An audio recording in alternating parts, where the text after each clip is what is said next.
Hi guys, welcome back. Once again, I'm Mabs from Geekology.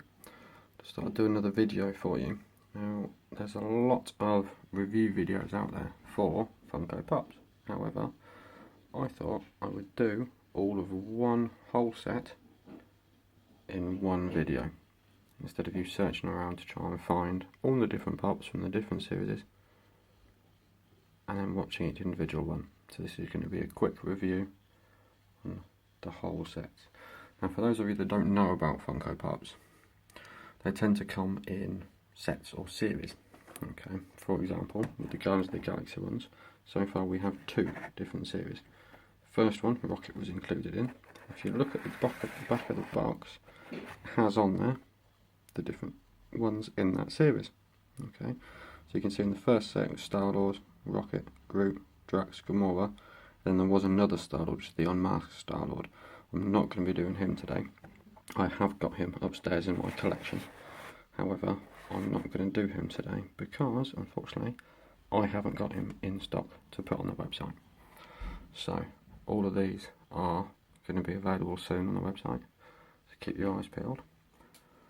Now that was Series 1. Series 2, again, are going to be on the website pretty soon. Then we'll have more Pops. And you've got the Dancing Groot, Yondu, Ronan, Nebula, the Collector, and a supersized 6-inch Thanos Pop, which is that one there. Okay. Now, in addition to that today, I am going to be doing one more Pop. It's not in either of the Guardians of the Galaxy sets. However, as far as I'm concerned, it should be. And that is Howard the Duck. He made a couple of appearances in the film, actually. He had more screen time than Stan Lee, and you can see on the back of there is no other one that goes with this set, so it's just a one-off. There isn't a set he goes with, but as far as I'm concerned, he goes with the rest of these guys here. Now, I'm not going to do an unboxing because I don't want to start taking more out of the boxes. They're all in the same style box, which is, as you can see, front of it just with a picture of the character inside, description of who's inside, and the set that they're with, and whether it's Pop Marvel or whatever. Obviously in this case it's Pop Marvel, and the number in the set, for example.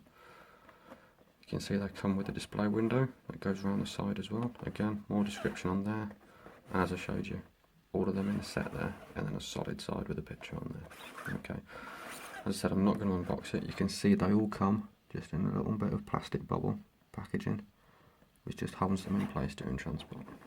Okay, because I collect these, I actually have all of my ones here, which I'm going to use for the review instead of unboxing them all. So let's start with Series 1, shall we? Let's start with Gamora. Okay, obviously if you've seen the film or read the comics, you'll know who Gamora is. So you can see straight away there, she's got the green skin, just like her character. Okay, and what we'll do with all of them, we'll start from the legs and the feet and we'll work our way up. I don't know how good some of this detail is going to come out on the camera, but hopefully you'll be able to see the texture and the detail that they've gone to on her shoes and her legs there. And again, the paintwork going up her legs and onto her body armour as well. You can also see her sword, which I think they could have done more on that, and the paintwork doesn't look marvellous on that. You can see on this side of the handle here, it's actually still black. However, that does not put me off at all, and I think in general she looks really good, especially the attention to detail with the eyelashes, the yellow bits above her eyes, and obviously the markings on her face as well. They've done that really well, and I especially like the hair and the way they've done it, going from the black to the pink. It looks really, really good. So yeah, I quite like her, she's good. And then from her, obviously, we'll move on to Star-Lord. Okay, again, from the legs and feet up, you can see he's got his nice boots on, and they've put little metal bits on top of his shoes there, which again, the attention to detail on that is really good. And then obviously his trademark coat. And again, you can see the attention to detail on that. They've got the buttons, they've got the strap going along to his man bag, purse, whatever people decide to call it during the film. But that looks really good. And then his blasters, which again have got extra colour on the front of him on the barrels, and then onto his head. And the mask itself looks really good. Attention to detail with the little, I'm guessing they're going to be like the air filters and things on the front, but the whole attention to detail on this is really good. And his hair, I think they've got his hair spot on coming out the top of his helmet there. So again, he's really good. Oh, in case you haven't noticed, all of these are bobbleheads as well. So it's not my shaky camera work, it is because they're bobbleheads. Right, let's speed this up a little bit, shall we? Groot. Least words in the film, but one of the best characters. Again, attention to detail and the texture they have managed to get on him to make him bark effect is amazing, to be honest. I love the fact that they put little nubbins coming out of him, just little like creeper bits from trees and things coming out of him there, and again bits on top of his head coming out like trees. Looks really good. And it's exactly the same on the back, the bark effect looking really nice on him. And then, come on, there we go, and then Rocket, Groot's best friend, Rocket. Really small compared to the other Pops, as you can see there next to Star-Lord. However, he looks fantastic. I like the way they've done his face, with the fur and the texture on that, with the little tufts coming underneath his ears. And again, his gun, the attention to detail on that is really good. And the way his arm comes through the actual holster on it as well is amazing, along with his tail as well. And again, attention to detail, and they've done really, really well on this one. He doesn't quite bobble as well as I think he should, but it might be because he's small and he's got a massive head. Okay, and then obviously the last of the good guys is Drax. Now on him, the main things I'll point out again is the attention to detail in his legs and feet. They've done that really, really well, and the belt as well. Now you'll notice, you can see he is big, he is muscly. They've done his body and torso really well and really made the muscles stand out on that, and they've obviously added in his tattoos on the back, arms, chest and the face. Again, no hair or mask or anything for him, but I think they've really done him justice with that one. Then we have another Groot, the dancing Groot, the little baby one in the pot from the end of the film. Again, just like the big Groot, they've done the wood effect and the bark effect really well on this.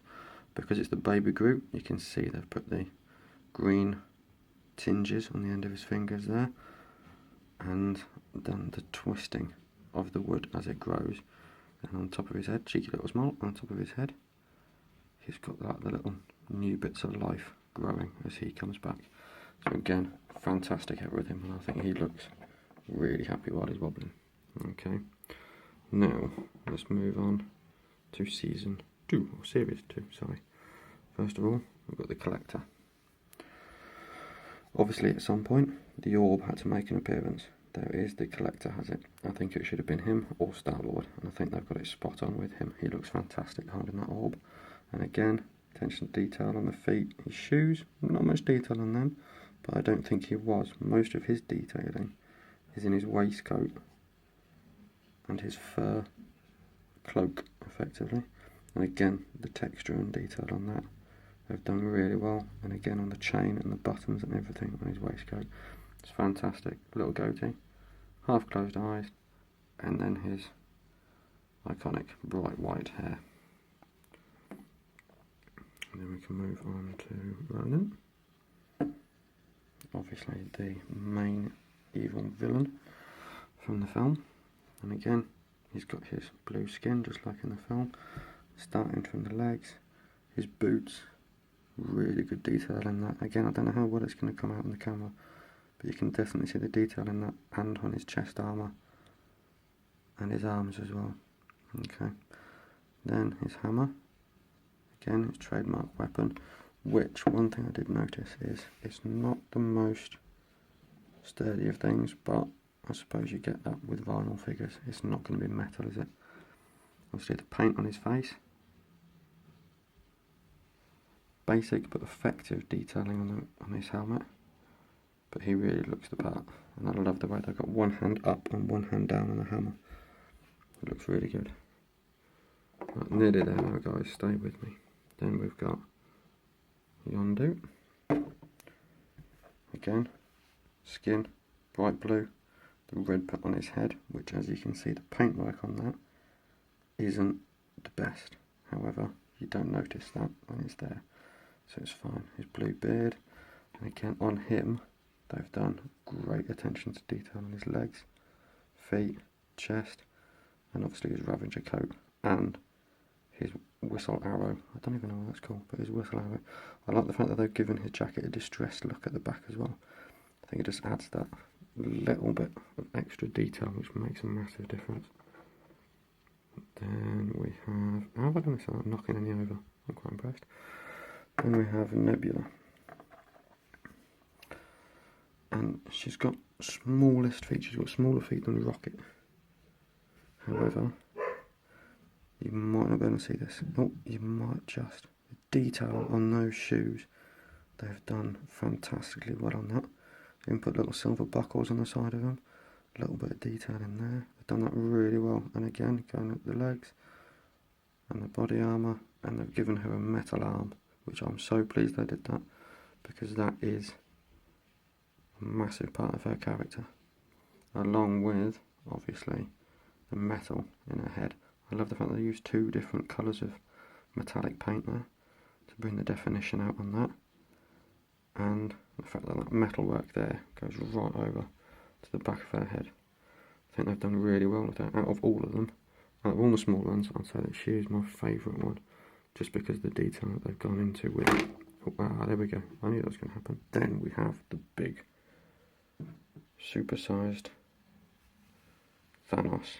Again, they've obviously got a bigger canvas to work with, but even though the colours are very basic, just two colours on his armour, they have not held back with the detail. You can see they've put as much detail into this as they possibly can. Look at that going up his chest. Really good detail, and again on the shoulders. It's under the head, but they've still gone to the effort of adding that in there.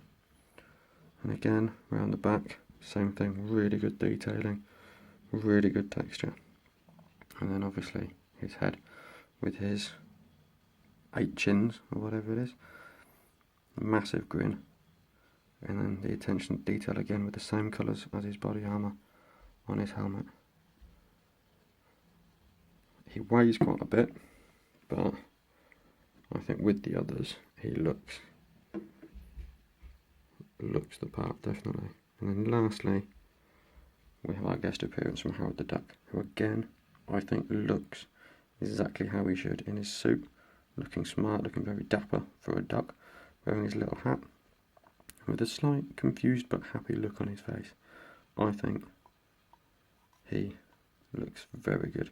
The only thing I would say is I would expect him to have a tail sticking out of there, but all in all, I think he looks fantastic. Again, quite a small one. He's in between Rocket and the others, but there you go, there is the whole set. Oh, Nebula's fallen over, but there's the whole set. Okay guys, thanks very much. Obviously please like and subscribe, and if you'd like any doing that you've seen on our website, then let me know. Thanks very much.